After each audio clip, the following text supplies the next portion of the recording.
Hello, I'm Dudley Thompson, and welcome again to Sports Spectrum here on WDT Media TV. There's a saying that states that if you put a clown inside a palace, he never becomes a king. But in fact, the palace will become a circus. Yes, a circus. What's happening now in local football is worse than a circus. Now we're hearing that the players are calling for the sacking of Dalton Wint because of some follow-up with travel plans. Here now are the voice notes going around with the...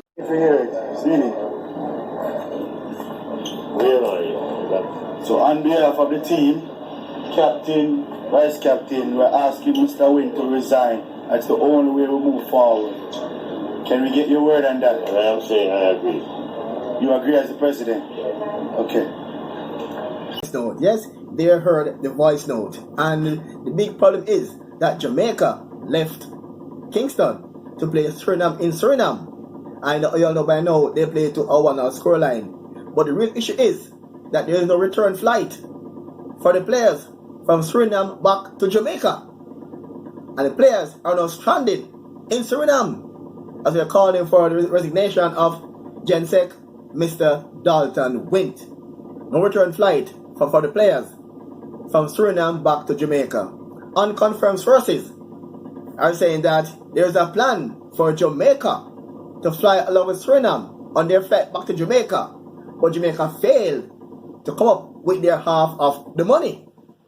And so the Suriname team is now in Jamaica, and Jamaica is still in Suriname.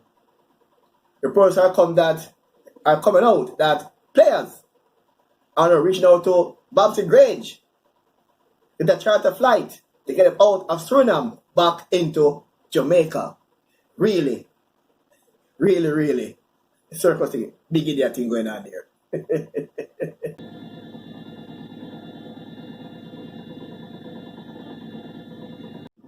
And to make matters worse, head coach Paul Hall also resigned after the players were left stranded in Suriname. And also after they are demanding resignation of GenSec Mr. Dalton Wint.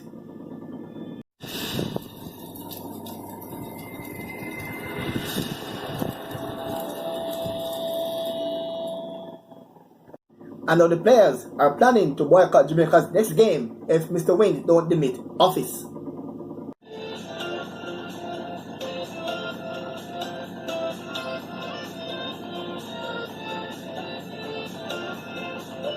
Greetings, this is Tozo Paul Elliott representing WDT Media TV, and you don't know, sir, is the man called Dudley Thompson representing and boss the most artists when you want information, sport, news, and anything about music and entertainment. Point one, and now we go to the big talking point in Jamaica at this moment in track and the field is that the big blunder that was made by Jadco, and that blunder is now, it cost Jamaica an updated version, I should say a faster world record in the under 20 girls 4x100 meter relays. And also later on inside the program, we're looking at the Guineas, the 1,000 Guineas. Wow. Could we see a new superstar in Jamaican racing? Or could this filly be the heir apparent to the outstanding She's a Maneater? We just have to wait and see. Well, for now, it's track on the field. And the team of Serena Cole and Tina Clayton, Brenna Liston, and Tia Clayton had set a record at the Fortnite Carifta Games inside Jamaica National Stadium on April 17, and they break the record of 42.94 seconds, and that on the Jamaican team had set last year at the World Athletics Under 20 Championships in Nairobi, Kenya.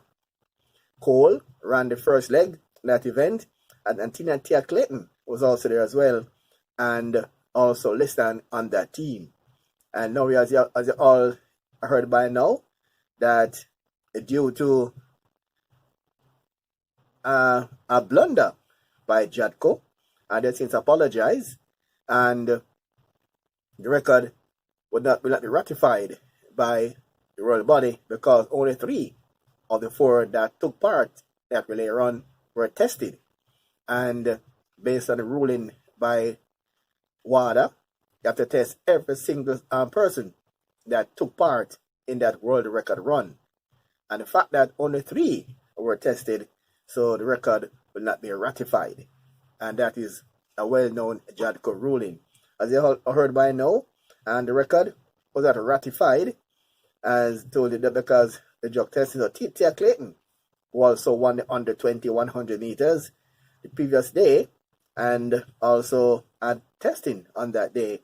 And it came back to the fact that she was tested the day before, and Jadco said because she had a test done the day before, they didn't test her after the record run, and that cost Jamaica a world record.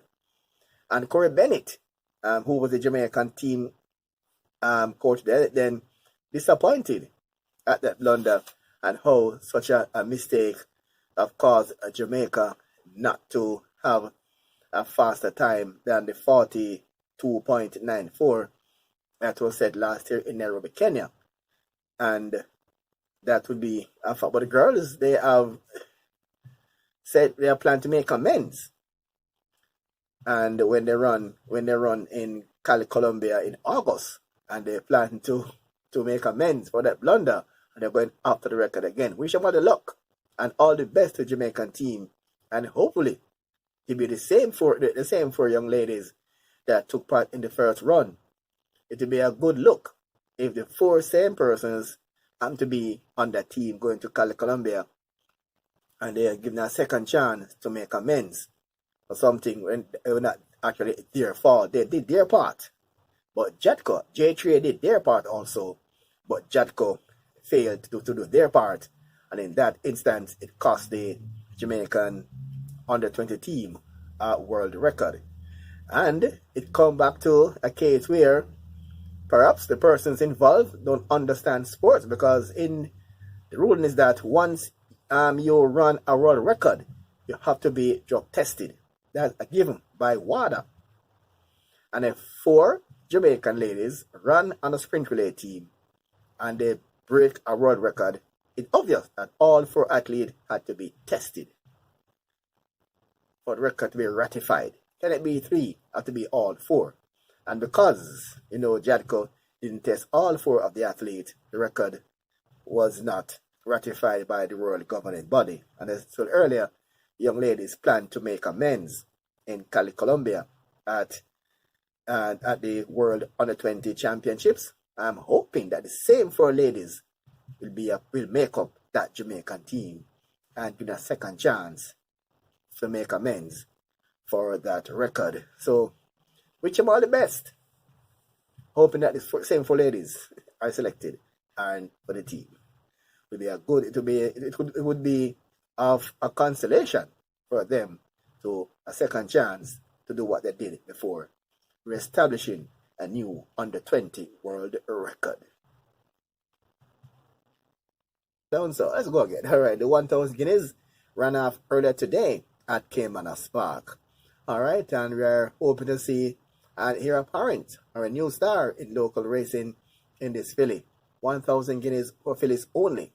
And let's go now to track announcer with a call, Brad Rickman of the call of the Jamaica 1,000 Guineas. The inside rail, that silent mission, and that's the way they'll arrive at the 5:16. But Atomica is cruising. No hands at all being used as they turn into the lane, and Atomica is pressed into it in the Guineas and holds a commanding lead. Golden Wattle is in between horses. Silent Mission is down against the rail, and Our Angel asked to run on, but Atomica is fleet of foot and continuing to pour it on under the hand rider. Quick change of hold, and Atomica is totally out of class.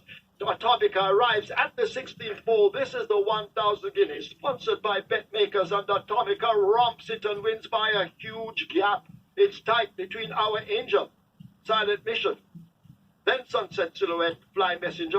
She's a Maneater for me. She's one of the best horses I've ever seen at Caymanas Park. Obviously, she's a very talented filly, and we'll have to see what happens from here. Speaking to the trainer a while ago, we're going to go into the St. Ledger, and then we'll draw the line from there to both the Oaks and the Derby. So I guess we'll have to draw the line. But based on what I've seen today, I'd love to go in the derby. Strategy exercise, she does it every time. She wins every distance she goes, she wins further away. So it's showing you that she will go the distance, and she's very comfortable. She got a really easy race today. She still broke the state record. That's what I wanted. So she gave me what I wanted.